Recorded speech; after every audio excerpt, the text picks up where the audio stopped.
Hi friends, இன்றைக்கி நம்ம பார்க்க போகிறது வறுத்து அரைச்ச கோழி குழம்பு எப்படி வைக்கிறதுன்னு பார்க்கலாம். இது கிராமத்து ஸ்டைலில் ரொம்ப நல்லாயிருக்கும் சாப்பிட்றதுக்கு. நீங்கள் ஒரு முறை இந்த மாதிரி செஞ்சு பாருங்கள். டேஸ்ட்டும் சும்மா அட்டகாசமாக இருக்கும்.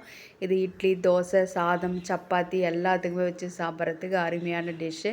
ஒரு முறை இந்த மாதிரி ட்ரை பண்ணி பாருங்கள். இப்போ தேவையான பொருளாக என்னென்னு பார்த்துடலாம். 1/2 கிலோ சிக்கன் எடுத்திருக்கேன். இதுக்கு ஒரு வெங்காயம், ஒரு தக்காளி, இஞ்சி, பூண்டு, சின்னதாக ஒரு சில்லு தேங்காய், மிளகாய்த்தூள், இப்போ சோம்பு, மிளகு, சீரகம், தனியா, பட்டை, லவங்கம் இது எல்லாமே எடுத்துக்கலாம்.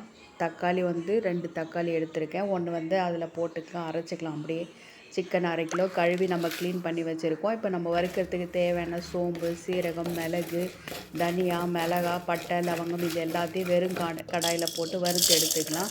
இதை மிக்ஸி ஜாரில் சேர்த்துட்டு இதோட இஞ்சி இந்த ஒரு துண்டு, பூண்டு, இதோட தேங்காய் நல்லா கட் பண்ணி போட்டுக்குங்க. தக்காளி 2 தக்காளியில் கொஞ்சம் இதில் போட்டுக்குங்க. கொஞ்சம் பாதி வெங்காயம் இது எல்லாத்தையும் சேர்த்து நல்ல மைய பேஸ்ட்டாக அரைச்சி எடுத்துக்கோங்க. இப்போ நம்ம கடாயில் எண்ணெய் போட்டு சூடானதும் கழுவி வச்ச சிக்கனை இதோட போட்டு நல்லா கலந்து விடலாம்.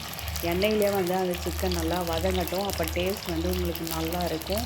நம்ம மசாலா போட்டுட்ட பிறகு போடுறது விடணும். இந்த மாதிரி முதல்ல எண்ணெயில் போட்டு வதக்கி பாருங்கள். இப்போ தேவையான மஞ்சள் தூள், உப்பு போட்டு நல்லா வதக்கி விடுங்க. அதுலேருந்து தண்ணி விடும்.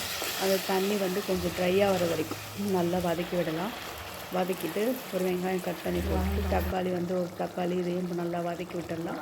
மிளகாய்த்தூள் ஏற்கனவே உப்பு மஞ்சள் போட்டோம். மிளகாய் தூள் போட்டு கொஞ்ச நேரம் நல்லா கலந்து விட்ட பிறகு நம்ம அரைச்சி வச்ச மசாலாவை இதில் சேர்த்துக்கலாம். சேர்த்துட்டு நல்லா கலந்து விடுங்க. மறுபடியும் எண்ணெய் பிரிஞ்சு வரும். இப்போ தேவையான அளவு தண்ணி விட்டுட்டு நல்லா கறி வேகிற அளவுக்கு கொதிக்க விட்டு இறக்குனிங்கன்னா சூப்பரான அரைச்சி விட்ட சிக்கன் குழம்பு ரெடி ஆகிடுங்க. இதுக்கு நல்லா சாதம், சப்பாத்தி, களி கூட சாப்பிட்றதுக்கு ரொம்ப அருமையாக இருக்கும். நீங்களும் இந்த மாதிரி ஒரு முறை ட்ரை பண்ணி பாருங்கள். இந்த வீடியோ பிடிச்சிருந்தால் லைக் பண்ணுங்கள், ஷேர் பண்ணுங்கள், சப்ஸ்கிரைப் பண்ணுங்கள். அதோட இந்த பெல் ஐக்கானை டிக் பண்ணிங்கன்னா நான் போடுற வீடியோ உங்களுக்கு உடனுக்குடனே நோட்டிஃபிகேஷனில்